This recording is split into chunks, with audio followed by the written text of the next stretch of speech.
Good afternoon. Welcome to Wilson Library's September Research Forum. I guess by way of introduction, I should tell you a little bit, because there are some new people here in the audience today, about what this research forum represents for us. What it allows us to do is to have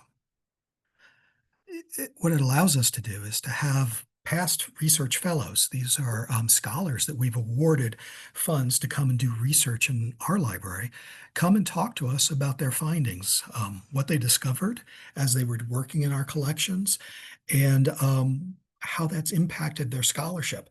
This is a real opportunity for us to get to know our collections in a much deeper and really different sort of way. The roles of the scholar and the roles of the archivist and librarian are quite different. The other thing is, I think we have quite a few undergraduates in our office today, in our meeting today. And I would say that in October, we're going to be collecting applications for an award that is open to undergraduates called Artists in the Archives.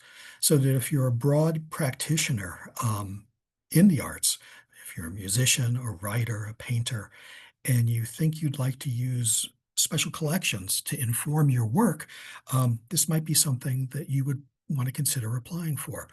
If you have any questions about that, you can write us at wilsonlibrary@unc.edu, and we'd be happy to talk with you.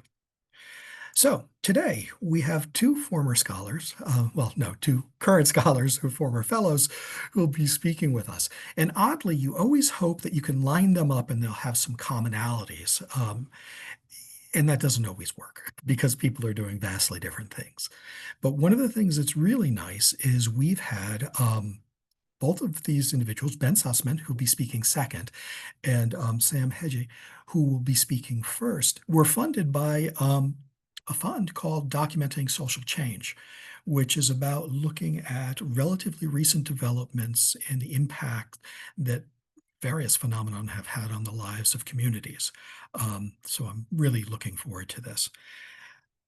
The way this format works is each of our speakers today will speak for a half hour. Sam will go first, and then Ben will go. And then we'll come together at the end and we'll have 15 minutes for questions. I'd encourage you to ask questions. We have a chat function that you can type things in. You can certainly raise your hand and we can let you speak as well.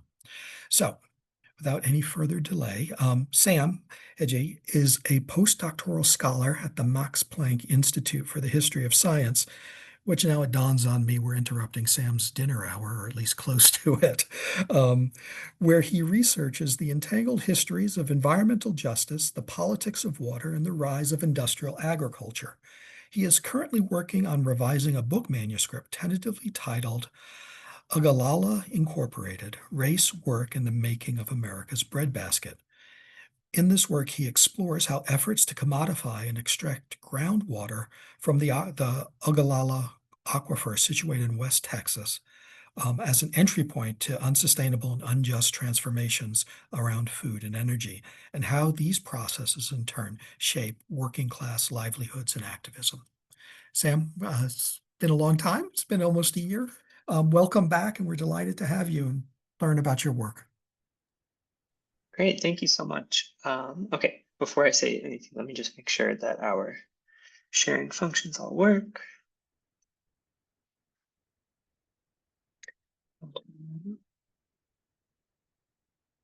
Great. Matt, could you maybe give me a thumbs up that this is good? Okay, great. Okay. Hi, everyone. Thank you so much for this invitation, and thank you to Matt and Nadia and everyone at the Wilson Library for facilitating my research, which was, I guess, a year ago, just over. It was I spent lots of time in the Wilson Library studying for exams as an undergraduate, and so it was quite a great, cool experience to come back in this new capacity as a researcher. And so I was happy to have the opportunity. I also wanted to note before I get started that as you heard, most of my research takes place in the Great Plains, the Southern Plains of the US, and that what I'm going to present today is actually on a new project, and that the research I did for this fellowship was the very first research that I performed for this new project. And then about 2 weeks later, I set off to Berlin and have not been able to do any further research. So this presentation is going to be one that ends more with kind of slightly more refined questions than I initially went in with, than more so questions than answers. And so hopefully you'll kind of bear with me as I start to kind of work through and process the first of these archival findings for this new project. But in order to set that up, I wanted to give a little bit of background about my work and sort of situate this new project in sort of like the way that I'm thinking about groundwater as a kind of way of historicizing particular issues around environmental justice in the US more broadly. So my dissertation, which I completed a couple of years ago and am now working on turning into a book manuscript, focused on the history of groundwater development in the Texas Panhandle. And I looked at the ways that intensive mining of the Ogallala Aquifer, a kind of really substantial source of fresh groundwater that's buried beneath the Great Plains of the United States, produced not only new possibilities for commercial farming and livestock, but also really radically reshaped the social geography of the region, focusing on how this groundwater project shaped the formation of Black and the Hekana project community development. The project tries to show how the management and control of groundwater played a key role in extending logics and practices of inequality within the Jim Crow South to these new frontiers in the Southwest. And this project, I think, fits within and tries to kind of complicate what I would characterize as the traditional approach to historicizing groundwater in US history.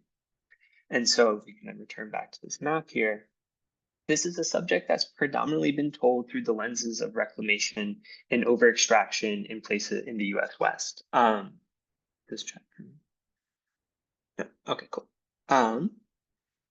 So this begins with the kind of quote unquote discovery of aquifers like the Ogallala and the Central Valley Aquifer that I've circled here, and how those enabled US settlers to reclaim or to claim new territories that had previously been kind of resistant to US settler colonialism in the late 19th century.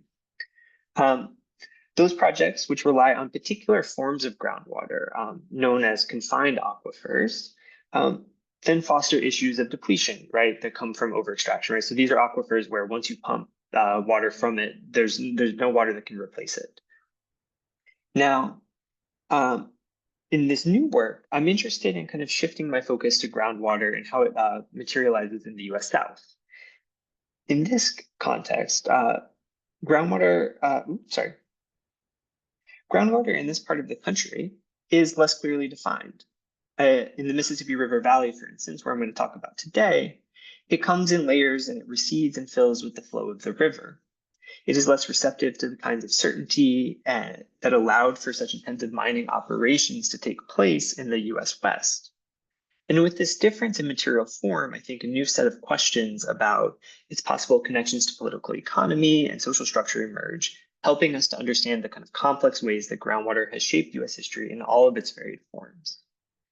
And so my kind of entryway into this this history is to start with the formation of the environmental justice movement. And this is kind of a way of kind of opening up my method of inquiry. So I'm sure that many of you are familiar with this, so I won't spend too much time here, but I want to begin by revisiting the kind of really famous protests in Warren County in 1982, of which there are substantial resources for research if people are interested, right, in the Wilson Library to do.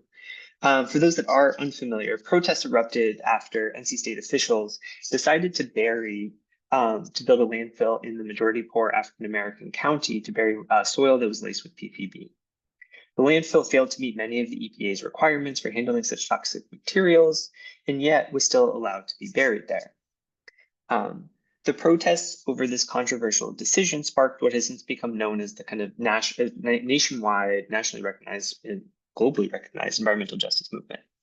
It led to the publication of famous texts like the Toxic Waste and Race report that was published by the United Church of Christ, as well as Dumping in Dixie by Robert Bullard, both of which situated the Warren County landfill as part of a kind of nationwide pattern of environmental racism.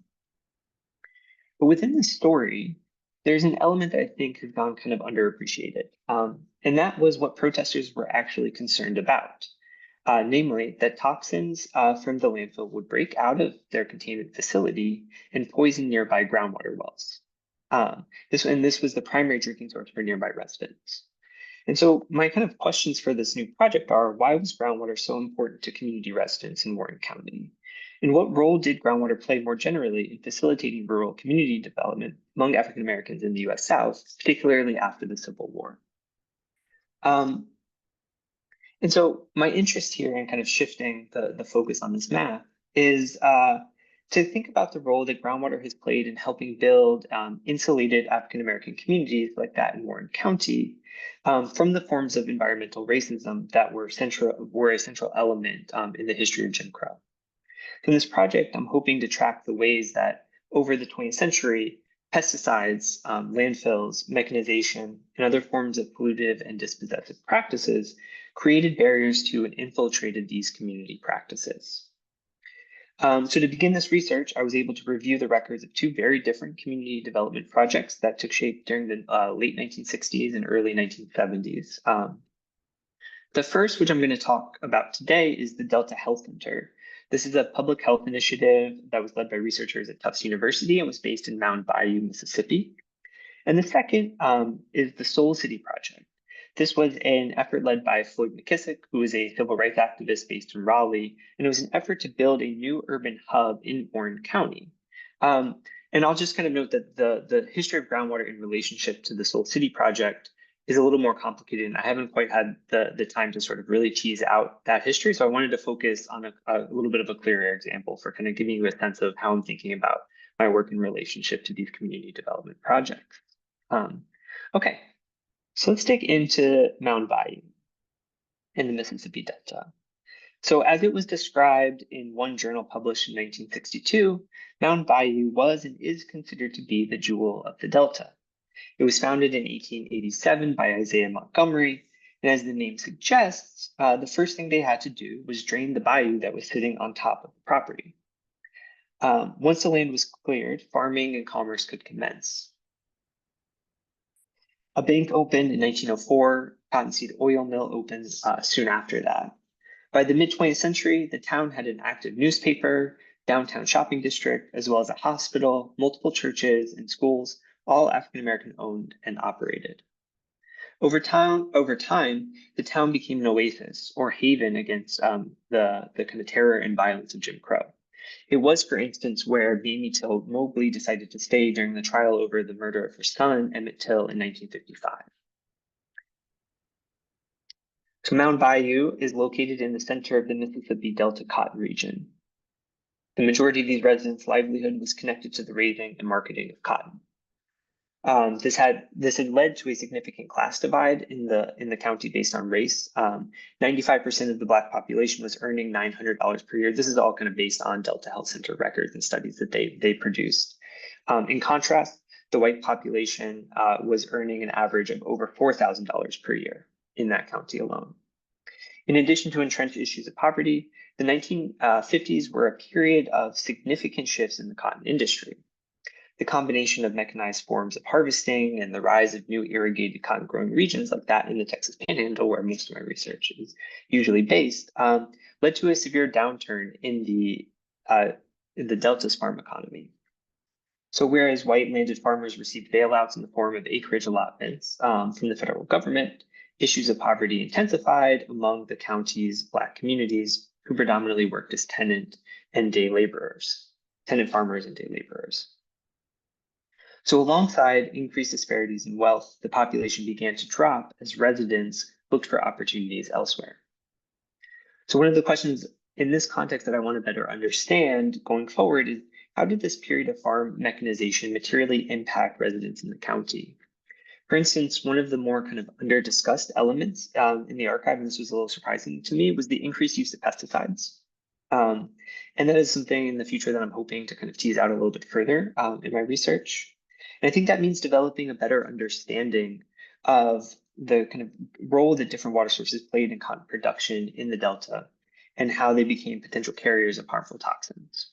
I found a few instances in this regard. For example, one report suggested that in Bolivar County, 6 out of 10 residents live in tenant agreements on plantations, making pesticide exposure that was being used to farm cotton in those areas likely quite high from the groundwater well that they were relying on. In addition, Andrew James, who is a main figure in the story and one who I will discuss in the presentation in more detail, made clear that this undercurrent of pesticide exposure was present at the time. In one kind of exacerbated moment, he writes, quote, "I shudder at the open 55-gallon pesticide drums being used to haul and store water." So this question of pesticides comes up in these varying ways around not just kind of traditional forms of exposure, but these other more subtle ways in which they're impacting people's water access to safe drinking water.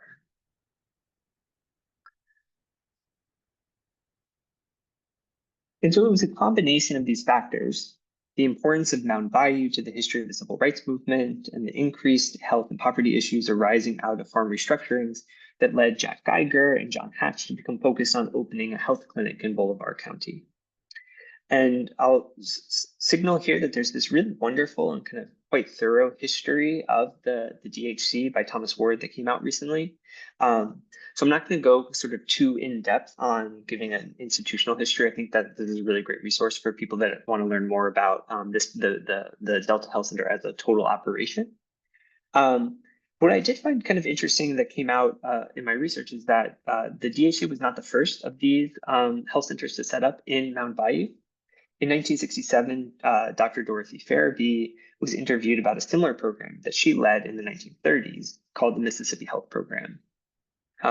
She ran this program from 1935 to 1943, and similarly decided to use Mound Bayou as the base for operations. And so I think it speaks to this kind of continued importance of Mound Bayou as the space for operating and enacting forms of both civil and environmental justice practices during the 20th century. One of the issues that she ran into was that only 3 of the 21 planters were receptive to the Mississippi Health Program's work and allowed them on site to perform treatment. So they, in addition to this, faced surveillance from local authorities. And one of the things I'd like to do in the future is tease out this story and start to get a sense of the kind of longer history of using these kinds of archives to tell a longer history of public health and environment in this region. But my interest in the DHC, kind of at a general level, is how they framed their intervention, how they kind of made the decision making, how they built a decision making apparatus for what kinds of projects they were going to take on. The opening of this clinic is coming on the heels, of course, of the civil rights movement. It opened in 1967 and runs for about 6 years. And this was, of course, a time of violence and suspicion coming from the white community in this area. And I'm interested in the ways that Mound Bayou is a particular site and the idea of environmental discourse that's kind of just beginning to murmur in this moment at the kind of beginning of what we know as the kind of more formal environmental movement, allowed for the DHC to gain traction in this area. So for instance, in one quote, they discussed how Mound Bayou provided a quote degree of shelter from the state and a degree of physical safety for an integrated staff. And in another instance, Andrew James discussed how he felt that, quote, the hostility of whites was often replaced by interest when they discovered that public health was the issue rather than civil rights. And I think that what we're seeing is this kind of really interesting way in which public health projects were used as a way to kind of reinvent and re-articulate civil rights agendas in this moment. And this was something that was kind of surprising to me coming out of the records, and something that I want to think through a little bit more as I start to develop this research. And what I'll say that is kind of also interesting here is that the leaders of the DHC believe that simply opening a health clinic full stop would have been kind of pointless in this context. And so they were invested in building community trust, understanding the local environment, ensuring that projects met both medical and social needs of the community members. And so this included, for instance, John Hatch, who you see in this picture on the right, actually going and spending a full season working in a cotton field before they opened the plant, the center, to get a sense of kind of what the experience was like and things like that. And so there's these kind of like complicated politics underlying all of this that we can go into in the Q&A that I think could potentially come out of the more detailed research of the health center itself. But for me, what I'm kind of interested in is that the response here was, as Guy, and I'll quote from Jack Geiger here. He wrote, "If you want to do something about health in an area like this, you have to do every piece of it at once. So we are becoming and this is a long list, well digging, privy building, house rehabilitating, rural housing developing, water system constructing, public transport developing, farm co-op organizing, community center building, job training health center, a new kind of endpoint institution." So this was a lot of work, obviously, and to manage this more comprehensive approach to public health, they set up what they described as an environmental division. And all of the kind of more environmental community engaged work fell to one person in particular, and that was Andrew James. So as a little bit of background here, Andrew James was born in Birmingham, Alabama, and ultimately was forced to, like many African-American students at the time, was ultimately forced to travel north to finish his degree, graduating with his master's from the University of Cincinnati in 1967. The following year, and I actually don't know exactly if he applied or how he got connected with the DHC, but essentially following graduation, he was hired as the Director of Environmental Improvements at the DHC. And as he put it, his department was concerned with the total physical environment that included both the material environment as well as the social one. His projects would include the construction of town waterworks systems, individual well building programs, sanitation installations, as well as an internship program that was designed to help offset some of the issues related to farm mechanization and displacement of cotton job opportunities. As quoted in one report, quote, "To his chagrin, the center's senior sanitarian, that's James, was variously known as the rat man, the toilet man, the well man, and the bug man," right? So he kind of comes to embrace all of those varying projects that the DHC is trying to take on. But at the center of all of this varying kind of work, James was primarily focused on trying to help residents of Bolivar County access safe drinking water. Now, in Bolivar County, there is an abundance of water.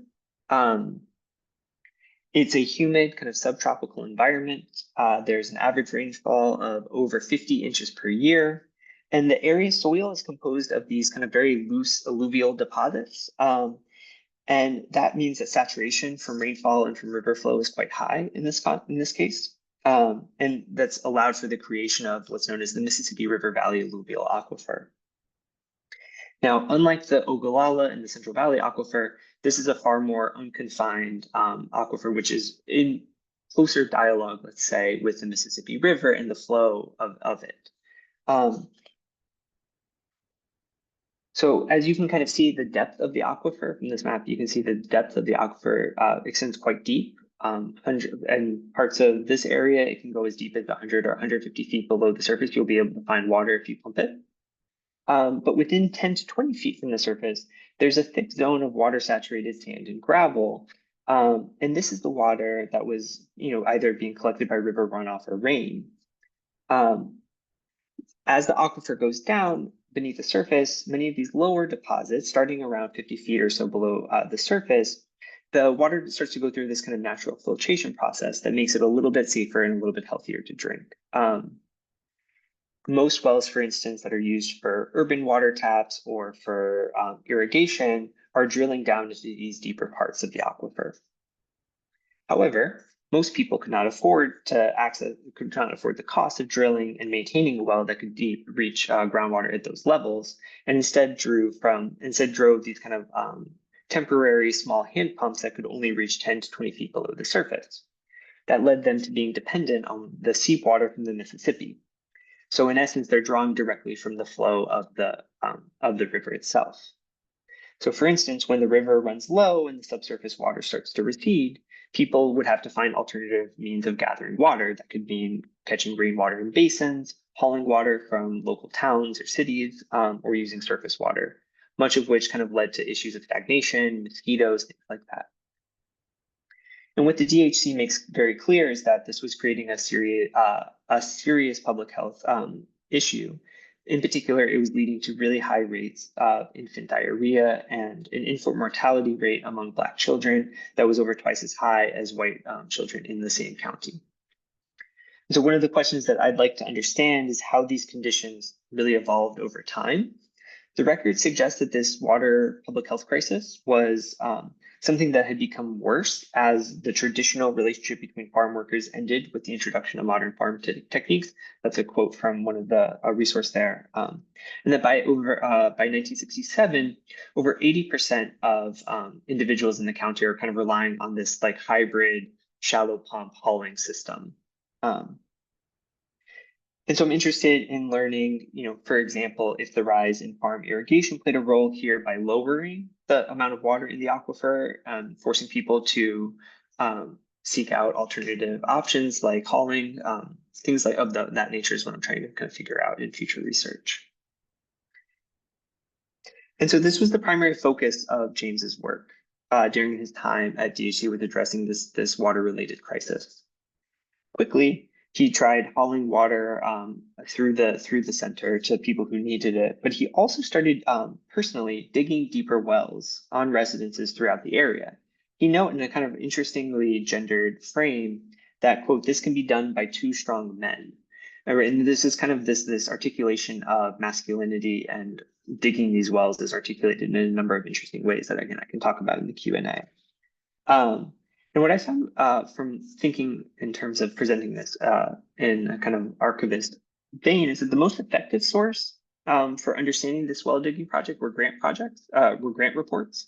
And these highlighted the costs, the justifications, et cetera, that were necessary to maintain this operation. So one 1969 grant, which includes this full environmental improvement section, discusses the events from the previous year, Andrew James's first year working in the program. And the budget shows that the only money available that year was for a small group of personnel.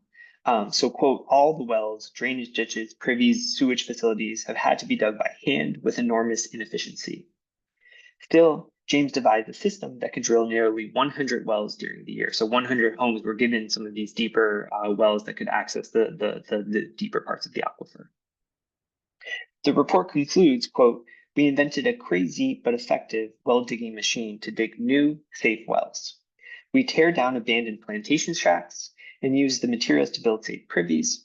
We dig drainage ditches. We screen and patch the falling down houses of the sick.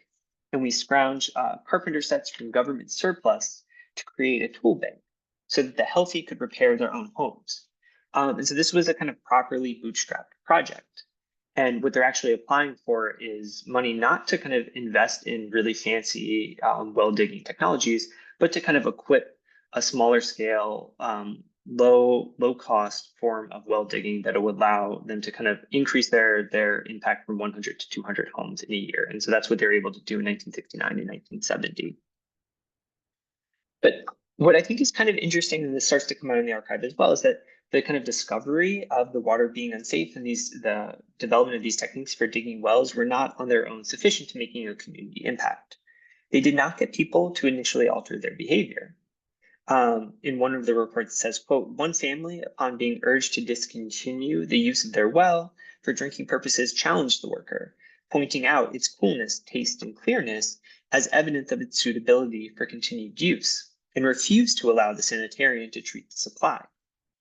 So, right, so taste, clearness, and coolness were these determining factors. I don't know if anybody's drinking kind of like more proper aquifer water, but it's quite hard and salty, and it's not a very pleasant thing to drink.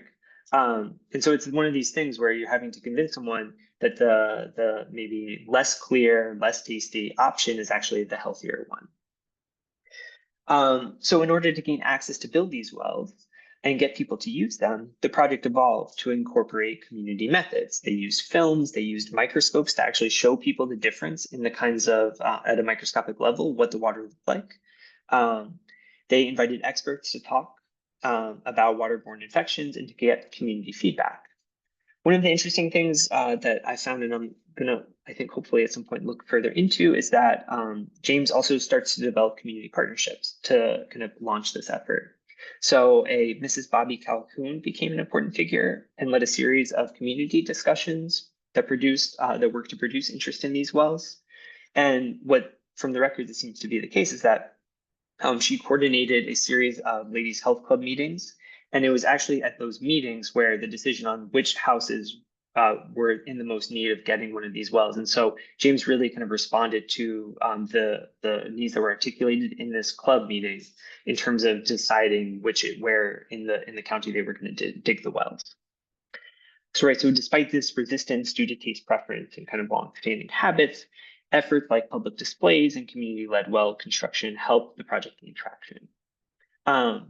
I'll note also that privy construction, kind of sanitation, required less prep than the well program. These were kind of immediately popular from the beginning. So, which I think is says something kind of interesting. Okay, so I'm just going to give one last example and then I'll finish up here. The records also give a sense of how groundwater was shaping urban waterworks systems as well. In the summer of 1969, Mound Bayou faces a water shortage. And so the records kind of show kind of the way in which residents in the town are accessing water as opposed to people who are living in more rural sites. It turns out Mound Bayou is relying on a single pump that is buried deeply, but is insufficient to meet the demands of residents, plus the kind of increasing demands of rural residents who are coming into town to haul water back to their homes. And the research kind of dried up. It's not clear how this water crisis gets resolved. I think kind of looking into local newspapers and things like that will be necessary to tease that out a little bit more. But one thing that it turned my attention to another town development project that the DHC participates in. And that starts to show some of the issues around gaining access to federal funds that were really restricting the impact of the DHC's overall project. I think speaks to that, and that's why I wanted to kind of flag it here. So similar to Mound Bayou, the nearby town of Simmons was having issues of maintaining a water supply. And in coordination with James, they form what's known as the Simmons Community Improvement Association. And through that, they apply for a federal loan to build a new waterworks system in their town. However, they ran into issues with getting the loan from the FHA, I think it's the Farmers Home Administration. The issue was that they had apparently applied as a combined civic improvement and community development association. And that kind of ambiguity technically disqualified them from the loan. So the name of their organization was used to kind of prevent them from getting the money necessary to build this waterworks system. And James was quick to point out the racial undertones of the rejection. So he writes, quote, "It seems to me that the FHA is not consistent in its method of awarding loans. It says that it treats them in chronological order from their receipt, yet they denied Simmons seemingly because they only met some of the criteria outlined in the memo. My own opinion is that Simmons meet every requirement except those of ethnic ancestry." And so I think one of the really kind of useful things about this archive is that I'm able to get a sense both of James's work through things like grants, but also these kind of personal correspondences and letters where I can get a sense of his thinking and interpretation of what's happening, right? So I can really build out a case of this individual and how he's trying to perform his kind of his work in this context. So he continues, this is the quote on the slide is from the same thing. So he goes, quote, "I question a government by and for people when that government makes loans for a rural Mississippi water sprinkling system, for a golf course, and at the same time denies a loan for a rural Black community in Mississippi." I'm still kind of working through the kind of where all of this will go. What I'll say, just kind of because James was at the center of the story, he ultimately wins an award for his work in Mound Bayou, where they described his role as, quote, "drilling wells with antiquated equipment and speaking to citizens groups about the relationship of man and his environment." I think is a nice summary. What I also know is that he, after this project closes up, moves to Texas and pursues his doctorate in public health at UT Houston, and would continue work in the city in Houston for decades afterwards. So in kind of finishing up, I wanted to just gesture to where I'm hoping to go with this. And that begins with digging further into the history of Mound Bayou with a focus on its environment. I'm hoping to further flesh out some of the questions that came up to me in this initial research project. That most of them broadly center on the role that the industrialization of cotton farming played in shaping the kind of hydrosocial cycle in this region, as well as building out and better understanding of this broader connection between the civil rights and environmental movement as they kind of collided in these rural contexts. We see a lot of research coming out about the relationship between the civil rights and environmental justice movement in cities. We see way less in rural communities. And so I think this is a real opportunity to kind of dig into that work a little bit more. And then the hope is that this will be a project that extends outside of one individual case and starts to tell the history of groundwater in the South. And so that will mean going back to Warren County and digging into the Soul City collections, as well as starting to identify additional cases that I'm hoping to do in the future. All right, and I'll stop there. Thank you so much. Great. Thank you so much, Sam. It's really interesting. I think the questions are going to be intriguing. So we're going to go on to our second speaker today. We've had a few technical difficulties, so you might just have to bear with us at the beginning. So Ben Susman is beginning his fourth year in the history PhD program at West Virginia University, and his dissertation investigates the history of disastrous floods in Appalachia in the 1970s and the 1980s. Thanks, Ben. Looking forward to hearing.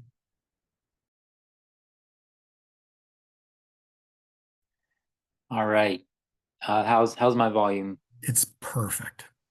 Awesome. Yeah, glad we got that sorted out. Let me share my screen here.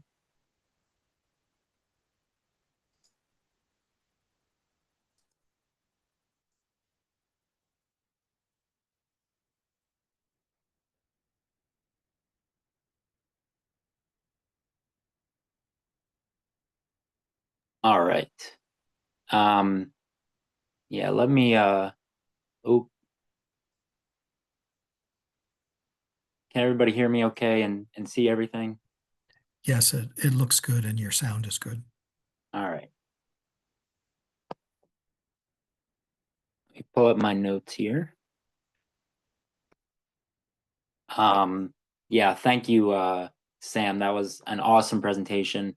I hope everyone can start to see the connections that, I mean, this is a very coincidental panel that we came together like this. But yeah, I'm excited to see what Sam does in the future, and thank you to Matt and Nadia and everyone else at the Wilson Library for putting this together and for seeing to our for supporting us during our research days. The title of my project, Knowing the Land, Trusting the Land, Environmental Disasters, Public Health Crises, and Social Movements in the Mountain South, 1960s to 1980s. The majority of this project is a result of research done at the Wilson Library. This research fellowship helped me to lay the foundation for my dissertation prospectus, which I am working on this semester. I was interested in the library's collections because they offer a valuable record of social movements and reform programs, especially in the late 20th century. I began my research with the perspective that social movements and the reformers participating in them helped tell a more complex, deeper, and more personal story of the post-war period and the late 20th century in the United States. The networks of protests that interested mountain communities defined their unique perspective on public health, environmental justice, and economic justice. I'm now entirely focused on disastrous floods as representative of environmental and public health disasters in the mountains. In the aftermath of floods, as we'll see, members of communities large and small in Appalachia made use of disasters to challenge the infrastructure of development that coal companies had built over the course of the 20th century. In their work to rebuild their communities after these floods, their perspective weaved together health justice and environmental justice. They hoped that an ecological intervention and environmental transformation could disrupt the control of capitalist and state-sponsored development schemes.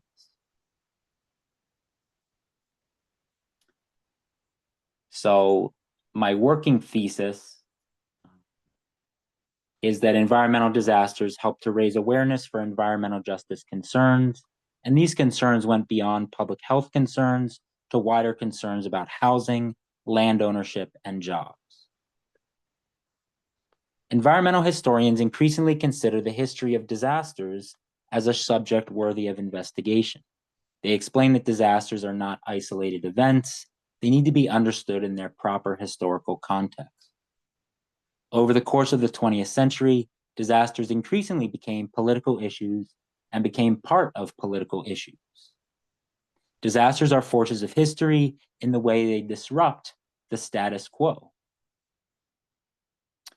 Floods in particular challenge, quote, the legitimacy of state action, the moral bases of our economy, and the processes of culture that give life its meaning. And that quote comes from Andy Horowitz in his history of Hurricane Katrina.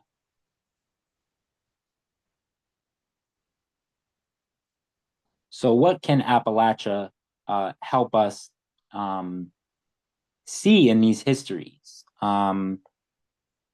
Starting with Buffalo Creek, the Buffalo Creek flood of February 26, 1972, where heavy rains destabilized coal mine waste impoundment dams high up in the mountains, owned by a subsidiary of the Pittston Coal Company. The dams collapsed and sent 130 million gallons of wastewater down Buffalo Creek.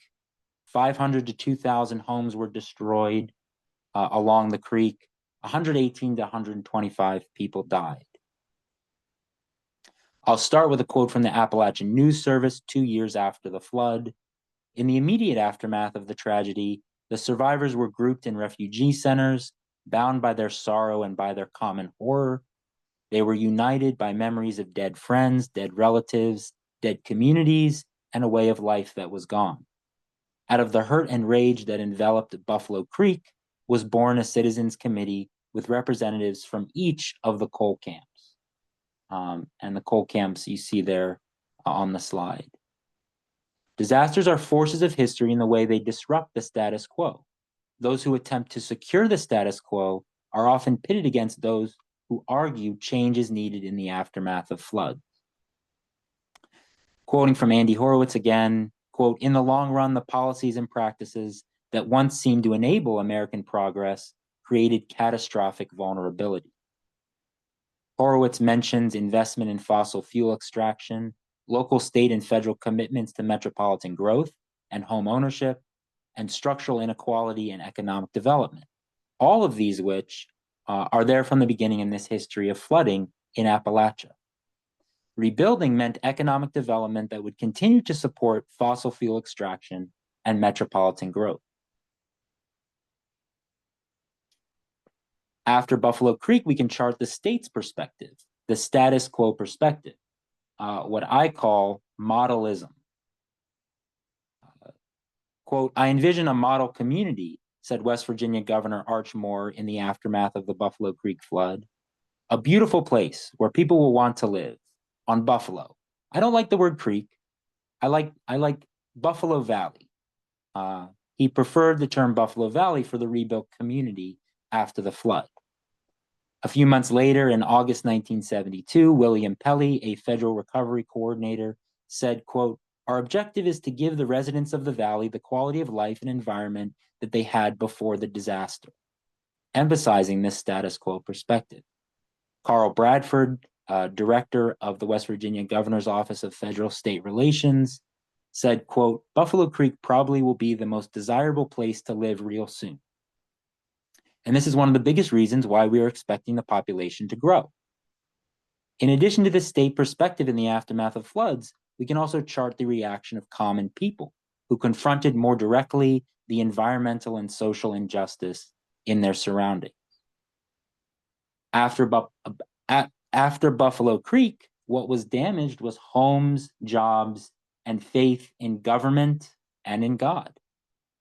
2 years after the flood, a newspaper article explained that, quote, far from the model community promised by state and federal officials, Buffalo Creek today consists of a few trailers and double-wide mobile homes, less than 100 permanent houses, the remains of the old road that served the area prior to the flood, and the sparse beginnings of water and sewer lines. West Virginia Governor Arch Moore was famous for parroting the Pittston Coal Company's view that the disaster, the flood, was an act of God. The state and federal government knows floods impart a lack of legitimacy, so they worked within the channels they were familiar with to restore the legitimacy of government and business control. Citizens voiced opposition to plans to relocate towns into 3 centralized nodes. Quote, coal miners and their families said they did not know what nodes were and that they just wanted to return to their land in individual unit houses. End quote. This quote from Senator Jennings Randolph of West Virginia in response to a housing controversy between the communities and the West Virginia Home Builders Association. Senator Jennings Randolph said, quote, you have to understand that these people have strong emotional ties to the land and the people who live around them.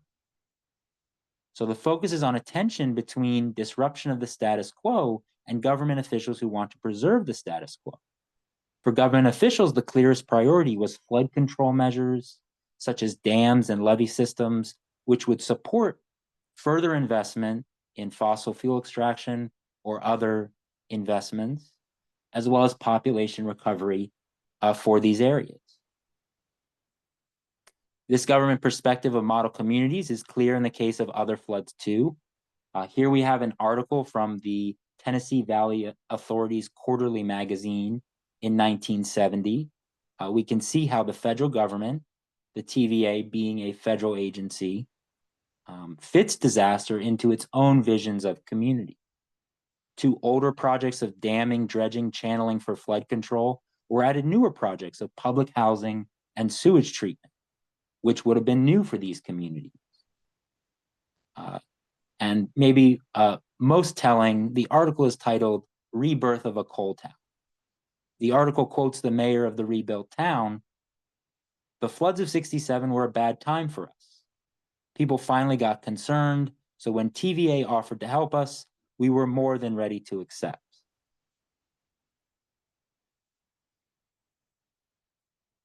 The Appalachian floods of April 1977 were an important turning point. From April 2nd to April 5th, 1977, heavy rains were estimated over a wide geographic area centered up there in Mingo County and McDowell County, West Virginia. 27,000 homes flooded, and an estimated 3,000 homes were damaged by flooding. 22 deaths were directly attributed to flooding, with damages estimated at $175 million. For common people in the wake of the flood, the first priority was to link the resulting disaster to a former devastating flood. Quote, why do people always put the blame on God when something terrible happens? It was an act of God, said the president of Pittston Coal, N.T. Kamicha, when Pittston's slag dam gave way 5 years ago, leaving 4,000 homeless and 125 dead on Buffalo Creek in Logan County, one editorial said. Up and down these hollers in the mountains, you hear the talk, it was God punishing people for their sins. The world is becoming too sinful. Despite whatever kind of decrees may have come from above, there is solid evidence here on earth to show that man may well have caused his own demise and undoing with a little help from heavy spring rains, the editorial concluded. The significance of these floods in 1977 was the point where they joined discourses about surface mining in Appalachia in the 1970s. In April 1977, it was the color of the water that betrayed official declarations of the unstoppable forces of an act of God. A local mayor from McDowell County emphasized the color of the water was yellow, not a pale blue or a silver color that might have indicated less mud. This was, quote, strip mine water. The age of the surface mine began in the 1960s. In 1963, a third of American coal came from surface mines. A decade later, in the 1970s, 60% of coal came from surface mines. When we think of environmental history in Appalachia, protests against surface mining and timber clearcutting have been studied by prominent scholars such as Chad Montree and Catherine Newfont. My point is that these environmental histories are inseparable from the history of flooding generally and the specific history of disastrous flooding. Going from a quote from a resident who experienced those 1977 floods on the screen here, quote, "How can we even talk about building big, expensive dams and flood walls? First, we have to stop all this strip mining and clear cutting." In the aftermath of those floods, a White House official in the Carter administration determined that the connection between surface mining and flooding required a congressional investigation. Flooding was the decisive factor that oriented these communities beyond their positions in an economy of extraction. Quote, "I know it's a bad thing to say," said Belinda Hudnall, a native West Virginian, "but if this flood would have come sooner, maybe we could have gotten a ban on stripping, a ban on strip mining in the mountains, or at least a ban on 20-degree slopes. The way it is, the bill won't stop strip mining." Now, the larger context for that quote is that the Federal Surface Mining Control and Reclamation Act was debated between 1975 and 1976 and passed just a few months after these floods in August 1977, officially passed. Common people's concerns coalesced around their connection to the land and community and to homes in a much broader sense than just the rejection of strip mining. The context of recovery after disastrous flooding is important for the subsequent history of this region. Anger against the government was running deep, noted a reporter covering the aftermath of the 1977 flood. Regulations have never been written for dealing with a disaster so vast, afflicting 27,000 dwellings in a 4-state area. Patent formulas don't apply to this mountainous region where flat land off the floodplain is limited, where politicians have failed to open up most of the land with access roads, where 80% of the land is owned by outside corporations, as is the case in Mingo County, West Virginia. Government officials noted the situation was complex, quote, "harder than pulling teeth with tweezers." In Appalachia from the 1960s to the 1980s, recovery in the aftermath of disasters was only the beginning. Control in the aftermath of disasters is the wider history that needs to be told. On the one hand, you have the perspective of grassroots activists and reformers who knew the land and trusted the people. There were plenty of influential reformers that approached the interconnected issues compounded by strip mining and other public health issues related to coal mining. They approached these interconnected issues with compassion and a focus on self-help. Knowing the land and trusting the people enabled these reformers to improve countless lives. Running parallel and sometimes in contrast is the local perspective. Discussions about land reform and land redistribution, expanded land ownership, land reclamation and democratic land use, development within and among existing communities. One article noted the flood recovery movement has recently received the support of a newly formed Appalachian Alliance of nearly 50 community, environmental, and church groups from across the region. And this is in the aftermath of the 1977 floods. Quote, "The alliance was formed when 150 people representing 5 Appalachian states met here in mid-May to discuss flood-related problems and to coordinate the work of the various groups on a regional basis. The alliance meeting was significant not only for putting many groups back in touch with one another, but also for coalescing a broad base of region-wide cooperation and support for dealing with common problems." To the extent that other scholars have studied larger groups such as the Appalachian Alliance, I am interested in the archives of local groups such as the Tug Valley Recovery Center, based in Mingo County, West Virginia. This was a, quote, citizens organization which may have a profound influence on similar community action groups throughout the state and region, according to one newspaper article. This was a spontaneous and responsive group whose goal was a better quality of life. From the beginning, the group organized local meetings and even a work stoppage. The biggest long-term concern for the group was housing, against the state and federal efforts that would provide an urban model for housing, herding people together as close as possible.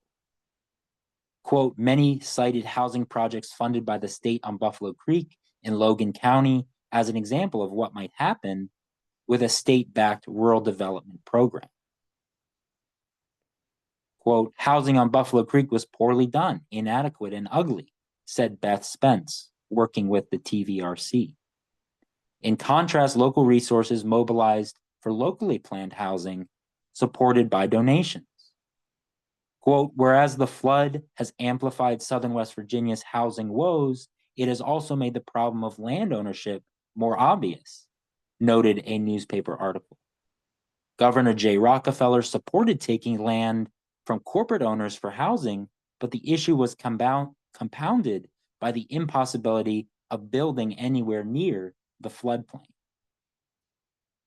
Now, beyond housing, the TVRC supported small-scale economic development projects, such as damming and irrigating the nearby Miller's Creek, building a restaurant known as the Flood Valley Inn, opening an Appalachian book and record store, as well as plans for a print shop, ice cream parlor, and distillery in the immediate aftermath of the flood in the late 70s.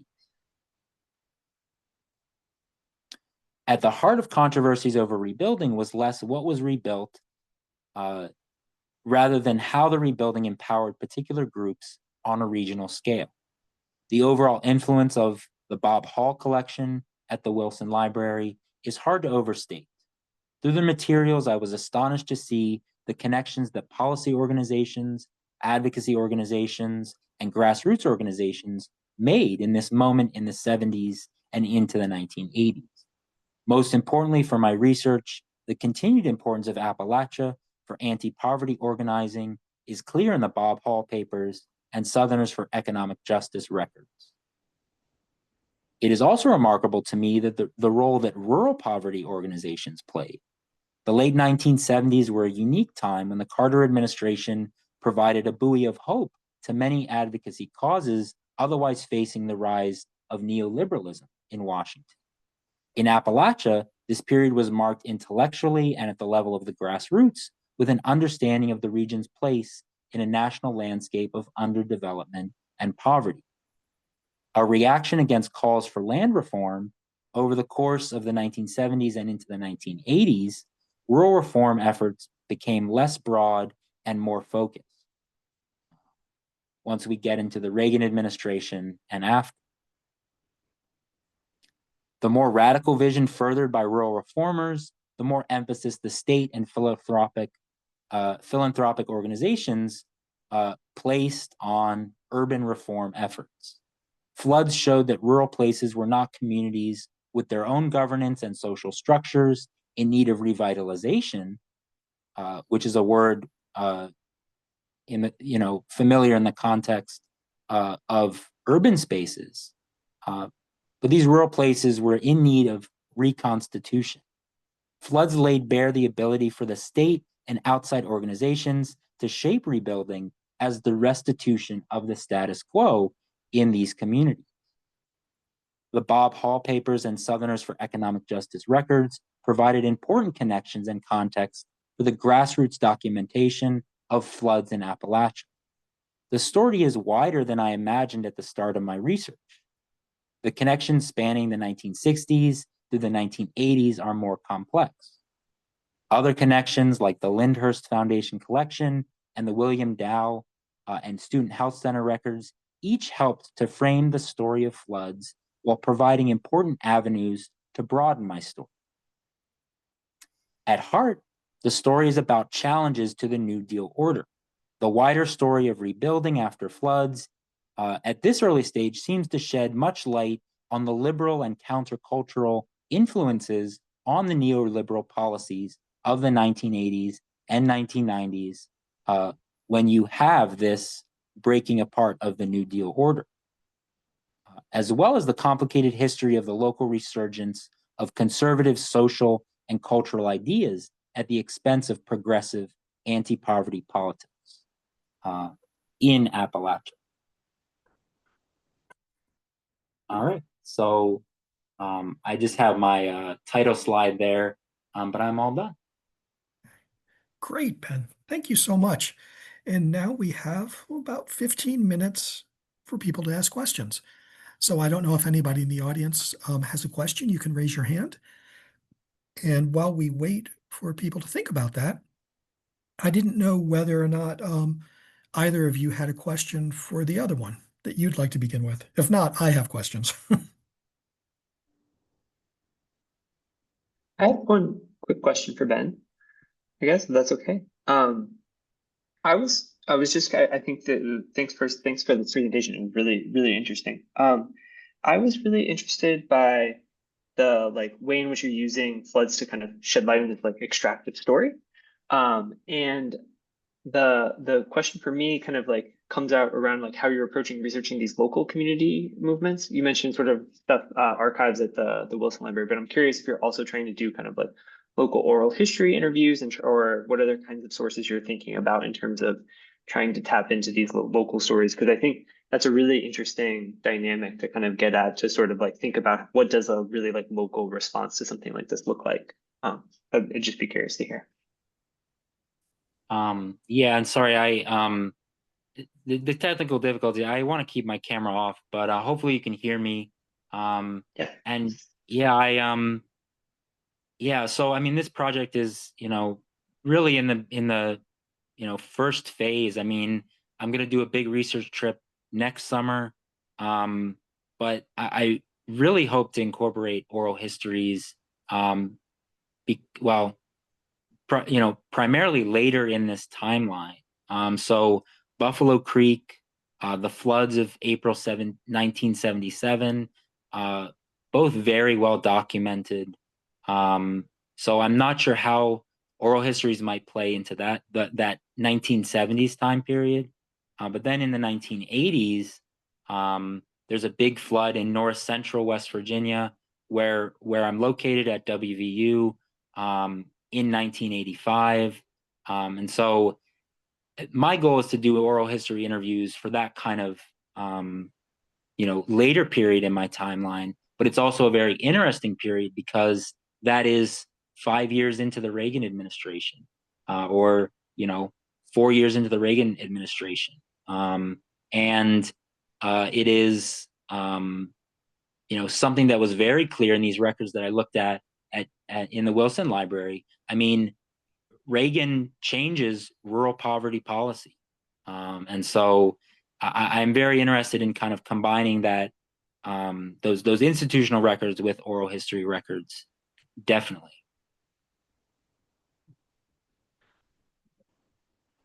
And I also just want to add that, Sam, I'm so excited to see where this research goes, where your research goes. That public health, environmental justice, telling that wider history, I think it only benefits and kind of raises up that initial history of environmental justice from Warren County, and it's just amazing to see that a lot of us are all working on the same wavelength, in my opinion.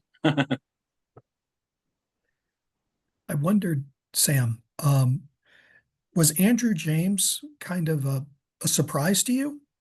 Were you looking for him to a certain extent within the body of those records, or was it something that sort of came to you as you were going through them? It's something that came as I was going through them. I came across it kind of purely looking for groundwater stories and started digging into these records, and I was like, oh, what's the Delta Health Center? And it wasn't even while I was doing the research at the library. It was when I kind of sat back and went through like the thousands of photographs or whatever, right? And like kind of started to think through all of that stuff. And then I was like, this name keeps coming up. And then it really became clear that he's at the center of this story, right? And so it was really easy in an interesting way to kind of trace and reconstruct his path through it. And it kind of, I think it was kind of a nice coincidence. And it's like, he's a really interesting figure. And so I'm actually really excited to kind of dig more into him as an individual. And think also about sort of like, again, right, his kind of continued work in Houston and how it evolves and things like that. Yeah, yeah. So no, it was a surprise. Yeah, no, as we're told by you, he's a fascinating character, but it just reminds me of the sort of hidden protagonists that you have in these sorts of papers, that you can sometimes be lucky and discover. Um, Ben, the one thing I was wondering about when you were talking about sort of Reconstruction and sort of the end of the neoliberal consensus, have you, when I was a kid, there were villages that would occasionally during droughts rise out of reservoirs. You could see their chimneys, and the lore around those was that, well, when we were building dams in the 30s, this entire community was displaced and sort of moved to an area. I mean, is there anything there in that sort of the movement away and the reconstruction of a community, or just the complete devastation that echoes with your work, or is that just a false memory on my part? No, I think absolutely. And, the issue that I'm running into is one that, many scholars probably come across is just like, how do I, where do I start and where do I finish? How can I tell a focused story in, a dissertation? But yeah, I mean, the New Deal, uh, especially in Appalachia, and in the West as well. I mean, is completely transforming these landscapes. And so, in the Tennessee Valley, you are having entire, communities that are being relocated. That are, the ghost towns are then being flooded. And this is, I believe, it's all part of the same process. And so, you know, the the time and the ability for me to tell that wider story, I don't think it's going to be possible in this dissertation just because it's too big of a story. But it is it is a story about um, economic development, the sustainability of these communities, public health, environmental justice, environmentalism, but also economic justice, and what it means to be um, to have a national economic program. Well, does anybody else have any questions that they would like to ask our guests today?